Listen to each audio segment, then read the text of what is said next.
Et sommes-nous à l'aube d'une nouvelle pandémie? C'est une question qui a le mérite d'être posée alors que l'Organisation mondiale de la santé s'inquiète d'une hausse des cas de maladies respiratoires en Chine. C'est le réseau de surveillance mondiale ProMed qui a donné l'alerte mardi dernier sur des cas de pneumopathie non diagnostiqués, c'est-à-dire dont les médecins n'ont pas déterminé la cause. Des officiels chinois ont également signalé ces derniers temps la multiplication de foyers de maladies respiratoires chez les enfants dans le nord du pays, mais pas d'inquiétude pour les autorités locales. La raison de cette hausse de maladies respiratoires est l'abandon cette année des restrictions sanitaires anti-Covid et la circulation d'agents pathogènes connus. Ceci étant, l'OMS ne se contente pas de ces explications et demande à la Chine de lui fournir plus d'informations sur la situation sanitaire en cours et de prendre des mesures pour limiter la propagation des cas de pneumonie non diagnostiqués. La pause dans les combats de 4 jours entre Tsahal et le Hamas est entrée officiellement en vigueur ce vendredi à 7h heure locale, soit 6h heure à Paris. Cette pause humanitaire négociée sous la direction du Qatar, de l'Égypte et des États-Unis intervient alors que la guerre est entrée dans son 49e jour. Les premières libérations d'otages, 13 femmes et enfants, sont attendues aux alentours de 16h heure locale. Au total, 50 otages devraient être libérés contre 150 prisonniers palestiniens le temps de ce cessez-le-feu. Le président palestinien Mahmoud Abbas, comme ses homologues égyptiens Abdel Fattah al-Sisi et américain Joe Biden, ont salué cet accord. Cette suspension dans les combats doit également permettre l'entrée d'un plus grand nombre de convois humanitaires et d'aide, y compris du carburant, a souligné le Qatar. En effet, pas moins de 200 à 300 camions d'aide entreront dans l'enclave, dont 8 avec du carburant et du gaz, a précisé un cadre du Hamas. Mais le début de ce cessez-le-feu est chaotique puisque selon le quotidien israélien Haaretz, des tirs de roquettes auraient été observés dans des villages israéliens proches de la bande de Gaza. Faisons un point économique maintenant de la situation dans la bande de Gaza. Sans mauvais jeu de mots, l'économie locale est à l'image de ces bâtiments, c'est-à-dire en ruine.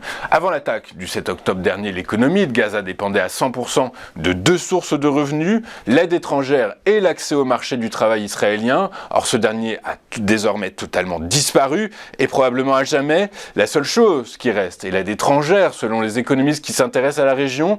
Au niveau de l'emploi, la situation est cataclysmique. Le taux de chômage de Gaza, qui est traditionnellement l'un des plus élevés au monde, dépassant les 40%, s'élève désormais à près de 100%.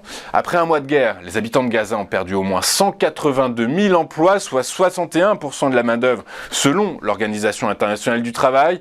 Une autre agence des Nations Unies, le Programme des Nations Unies pour le développement, a prévu que le développement de Gaza serait en retard de 16 à 19 ans dans son évaluation basée sur des indicateurs économiques, sanitaires et éducatifs. Enfin, ce matin, l'Institut de statistique allemand a confirmé le recul de l'activité outre-Rhin au 3e trimestre.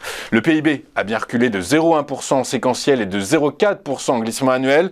L'économie allemande est plombée par le recul de la consommation des ménages alors que les dépenses publiques ont-elles augmenté de 0,2%. La bonne nouvelle vient des entreprises puisque les investissements ont augmenté, eux, de 1,1%. Faisons maintenant le tour de ce qui s'est passé sur les principales places boursières de la planète et en Europe. Les principales places boursières ont clôturé dans le vert. Une hausse timide en l'absence du driver Wall Street.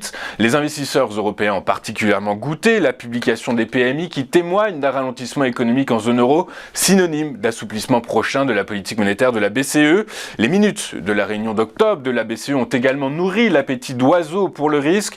Le Conseil des gouverneurs de la Banque centrale européenne a en effet jugé que sa politique monétaire était désormais suffisamment restrictive et ce même si la suite du processus de désinflation est entourée d'incertitudes. Aux États-Unis, les marchés actions étaient fermés et le seront également en partie aujourd'hui. En France, alors que le SBF 120 s'est adjugé 0,21%, Aperam a fini en tête d'indice. Le titre a signé une 5e séance consécutive de hausse et gagne un peu moins de 10% depuis le 17 novembre dernier. Le titre est bien entouré depuis des guidance encourageantes pour le T4 2023. À l'inverse d'Aperam, Orpea a cédé près de 9,5% à 30 centimes d'euros. Le titre pâtit toujours de la dilution liquidation massive suite à la dernière augmentation de capital. Depuis le 1er janvier, le titre s'est effondré de 90%.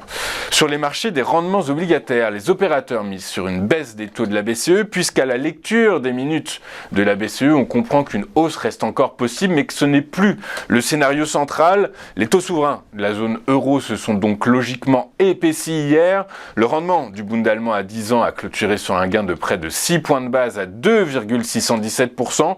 Celui du Bund à 2 ans s'est lui étoffé d'un peu moins de 3 points de base à 3,044%. Sur le Forex, alors que les marchés américains étaient fermés ainsi que les marchés japonais, l'euro a gagné 0,17% à 1,0906 $. Enfin, sur le marché du pétrole, les prix ont continué de baisser hier. Le report de la réunion de l'Alliance OPEP+, alimentant les rumeurs de désaccord entre ses membres et laisse planer le doute sur le maintien des réductions volontaires de production de l'Arabie Saoudite.